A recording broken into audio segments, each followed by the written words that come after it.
ஒரு நாவு போதாதே, நீர் செய்ததை சொல்ல இந்த ஆயுள் போதாதே. உன் நீதியை சொல்ல ஒரு நாவு போதாதே, நீர் செய்ததை சொல்ல இந்த ஆயுள் போதாதே.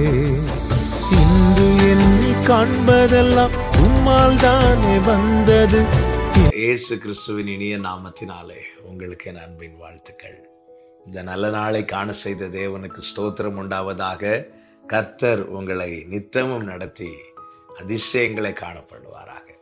யோவான் சுவிசேஷம் 12வது அதிகாரம் 16வது வசனம். இவைகளை அவருடைய சீஷர்கள் துவக்கத்திலே அறியவில்லை. இயேசு மகிமை அடைந்த பின்பு இப்படி அவரை குறித்து எழுதியிருக்கிறதையும் தாங்கள் இப்படி அவருக்கு செய்ததையும் நினைவு கூர்ந்தார்கள். கர்த்தருடைய பரிசுத்த நாமத்திற்கு மகிமை உண்டாவதாக. ஆண்டவராகிய இயேசு கிறிஸ்து பூமியிலே மனுஷகுமாரனாய் வெளிப்பட்டு அவர் ஊழியம் செய்த அந்த 3.5 ஆண்டுகள் அவருடைய சீஷர்கள் அவரோடு கூட இருந்தார்கள். ஆனால் அவர்களுக்கு அவர் செய்த அநேக காரியங்களாய் புரிந்து கொள்ள முடியவில்லை. அதுதான் இங்கே சொல்லப்பட்டிருக்கிறது, இவைகளை அவருடைய சீஷர்கள் துவக்கத்திலே அறியவில்லை. அநேக காரியங்கள் ஆரம்பத்தில் புரியவில்லை. எப்பொழுது அவர்கள் அறிந்தார்கள் என்றால், இயேசு மகிமை அடைந்த பின்பு அவரை குறித்து எழுதியிருக்கிறதையும் இவர்கள் அவருக்கு செய்ததையும் நினைவு கூர்ந்தார்கள். மகிமை அடைந்த பின்பு என்றால் அந்த காரியத்தை அவர் செய்து பூரணமடைந்த பின்பு, முடிவடைந்த பின்பு, அதை செய்து முடித்த பின்பு.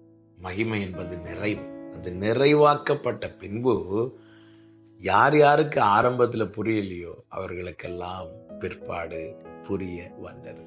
அதே போலதான் நம்முடைய நினைவுகள் அல்ல அவருடைய நினைவுகள், நம்முடைய வழிகளும் அல்ல அவருடைய வழிகள். பூமிக்கு வானம் எப்படி உயரமா இருக்கிறதோ அப்படி அவருடைய நினைவுகளும் அவருடைய வழிகளும் இருக்கிறது. அவர் நம்முடைய வாழ்க்கையில செய்கிற அநேக காரியங்களை நம்மால் ஆரம்பத்தில் புரிந்து கொள்ள முடியாது. அந்த காரியம் பூரணமாகும் போது, நிறைவடையும் போது தான் தெரிய வரும். அப்படி தெரிய வந்ததுனாலதான் யோசேப்பு சகோதரர்களை பார்த்து சொல்லுகிறார், நீங்கள் எனக்கு தீமை செய்ய நினைத்தீர்கள், கர்த்தரோ அதை எனக்கு நன்மையாய் முடிய பண்ணினார். இதெல்லாம் காட்ஸ் பிளான் அப்படிங்கிறது யோசேப்பின் சகோதரர்களுக்கு தெரியவில்லை. யோசேப்பை குறித்து கர்த்தர் தீர்மானித்தது. அறியாமலேயே அவனுக்கு செய்தார்கள், அவனை விற்று போட்டார்கள். இதெல்லாம் அறியாமலேயே செய்தார்கள். ஆனால் இதெல்லாம் கர்த்தருடைய திட்டப்படி அமைந்தது. எனவேதான் நீங்கள் என்னை விற்று போடவில்லை, கர்த்தர் என்னை அனுப்பினார் என்று யோசேப்பு சொல்லுகிறார். இந்த நாளில் என்னை கேட்டுக்கொண்டிருக்கிற அன்பு சகோதரா சகோதரி, தேவன் நம்முடைய வாழ்க்கையில செய்கிற காரியம் புரியல, தெரியல, எனக்கு புரியலைங்கிறதுக்காக கர்த்தர் தாம் செய்கிறத நிறுத்த மாட்டார். காரணம், அவர் தீர்மானித்ததை அவர் நிறைவேற்றுவார்.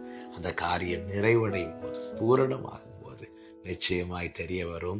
அப்பொழுது நாம் கர்த்தரை மகிமைப்படுத்தி மகிழ்வதற்கு ஏதுவாய்தான் அவருடைய செயல் இருக்கும்.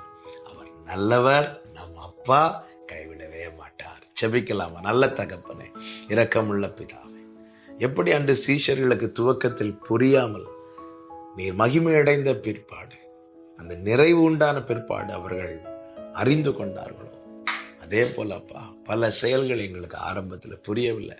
ஆனால் எங்களுக்கு ஒன்று தெரியும்ப்பா, நீர் எங்களுக்காய் சிறந்ததை செய்கிறீர், அது நிச்சயமாய் நிறைவேற்றுவீர். எங்கள் கண்கள் காணும்படி செய்து மகிமைப்படுத்தி மகிழ கிருபை செய்வீர்.